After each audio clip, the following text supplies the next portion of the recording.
1번 볼게요. fx와 gx가 지금 나와 있고요. 우리가 이 중에서 gx 같은 경우 좀 익숙할 것 같습니다. 이제 코사인 제곱을 1-사인 제곱 x로 표현을 해주면 gx는 이제 사인에 대한 어떤 함수식으로 볼 수 있을 거고요. 근데 이제 문제는 fx죠. 일단은 x범위 보시면 0 이상 파이 이하에서 해당 합성함수의 최대값과 최소값을 각각 라지 m과 스몰 m이라고 얘기를 했습니다. 자, 그렇다면 우리가 이 x 범위를 통해서 fx를 어느 정도 추론을 해야지 gx까지 이 겉함수까지 가가지고 범위를 알 수 있을 텐데요. 그러려면 fx를 이제 sin x랑 코사인 x가 지금 공존하고 있으니 얘네들을 어떻게 좀 처리를 해야 될 겁니다. 네, 생각을 해보세요. 우리가 gx 같은 경우는 코사인을 바꿔서 표현을 해주면 하나의 문자로 표현이 가능했잖아요. 근데 fx는 지금 그런 게 잘 안 되는 상태야. 근데 한번 떠올려 볼게요. 이제 두 개의 변수가 존재하는 방정식이 우리가 배운 것 중에 대표적으로 원이 있어요. 그리고 삼각함수가 기본적으로 출발점이 단위원에서 우리가 삼각함수를 표현을 해보잖아요. 그래서 그렇기 때문에 이제 얘네들 같은 경우는 코사인 x를 어떤 x좌표처럼, 그래서 코사인 x를 예를 들어 a라고 치환을 하고요.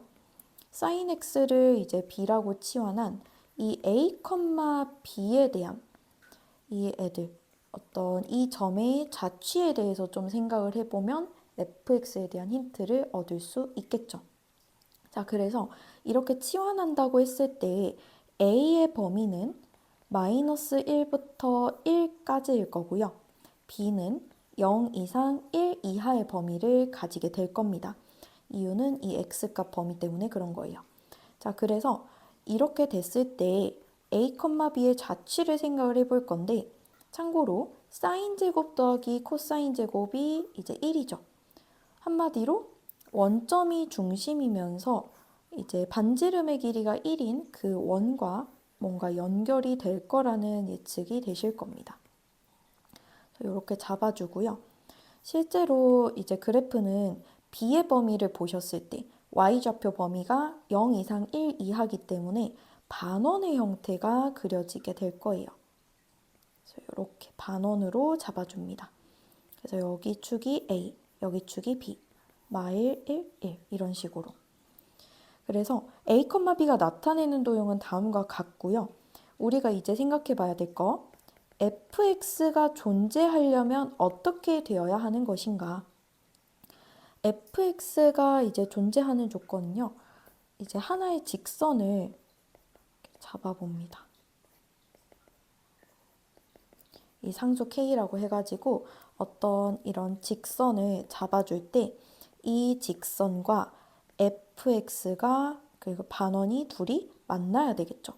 자, 다시 한번 fx가 존재할 조건은요. 해당되는 빨간색 반원과 이 직선이 둘이 만날 때 이제 fx가 존재한다고 볼 수 있겠습니다. 그러면 이 파란색 선을 한번 그어볼 건데요. 이제 기울기가 내려가도록 이렇게 잡아주게 된다면 첫 번째, 얘가 이렇게 움직인다고 생각해 봤을 때 k값이 결정이 안 됐으니까요. 움직였을 때 이렇게 하면 안 만나죠. 하지만 이렇게 쑥쑥 내려주면 한번 접할 때가 있을 거고요. 또 이 상태에서 계속 내려가다 보면 교점이 쭉 있다가 마이너스 1,0일 때 마지막 교점이 생기면서 더 아래로 내려가게 되면 교점이 없습니다. 자, 그러면 이 조건부터 한번 볼게요.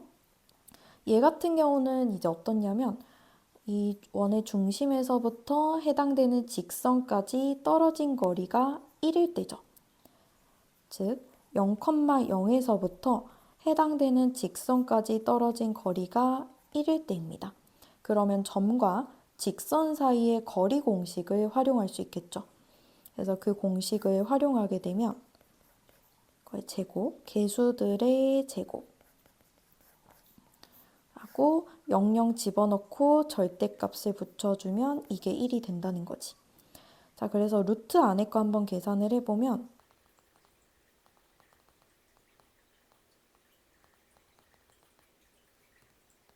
자, 루트가 결국은 3분의 파이 이렇게 해서 1이 될 거고요.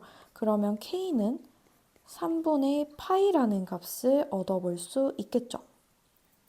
이때 k는 양수일 겁니다. 지금 그려지는 것 자체가 y절편 이렇게 쭉 보시면 여기 양의 좌표 이렇게 만나게 된 거 확인할 수 있죠. 자, 그래서 이때 k 값은 3분의 파이라는 점.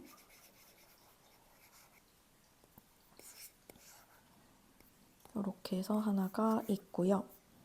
자, 그 다음에 이제 아래쪽 마이너스 1,0과 만나는 상황에 대해서 한번 볼게요. 이렇게 만날 때. 자, 이렇게 될 때는 값을 그냥 대입을 해주면 되지. a에다가 마이너스 1, b에다가 0 이렇게 넣어주게 되면 k가 마이너스 6분의 파이라고 나오게 됩니다. 즉, 이때 될 수 있는 k 값의 범위는 3분의 파이보다 작거나 같고 마이너스 6분의 파이보다 크거나 같을 거예요. 근데 이 k가 뭐야? 결국은 이렇게 해가지고 이 합이 그 자체가 fx잖아요. 이거를 우리가 지금 k라고 나타낸 것이기 때문에 k가 fx랑 같은 거예요. 즉, 우리는 지금 fx의 범위를 찾아내게 된 거죠. 그럼 거의 다 끝났네? 왜냐면 지금 우리가 마지막 단계에서 해야 될 게 g 합성 f잖아요. 근데 fx의 범위를 알았으니까. 자, 그렇다면 좀 번거로우니 fx를 t라고 치환을 할게요. 이때 t 값의 범위는 여전히 이 범위를 가지고 있을 거고요. 우리가 이제 gt만 생각을 하면 되는 거야. 근데 gt는 1 사인 제곱 t 플러스 사인 t 플러스 3이에요. 이거를 완전 제곱식, 즉 사인을 지금 2차로 생각을 해서 이렇게 만들어주면 이제 gt의 표준형이 나오게 됩니다. 그러면 이게 대략적으로 이렇게 위로 볼록의 형태로 생겼을 거고요. 여기가 이제 2분의 1일 때고, 자, sin t의 범위를 잘 보셔야 돼요. 왜냐하면 지금부터는 또 변수가 얘가 되잖아. 자, 그러면 sin t의 범위는 요거를 기반으로 해가지고 범위를 만들 수 있게 될 겁니다. 3분의 파이까지이기 때문에 2분의 루트 3까지일 거고, 그 전에 마이너스 6분의 파이는 마이너스 2분의 1. 그래서 이 초록색 2차 함수의 범위가 마이너스 2분의 1부터 이제 2분의 루트 3 이런 식으로 범위를 가지게 될 거예요.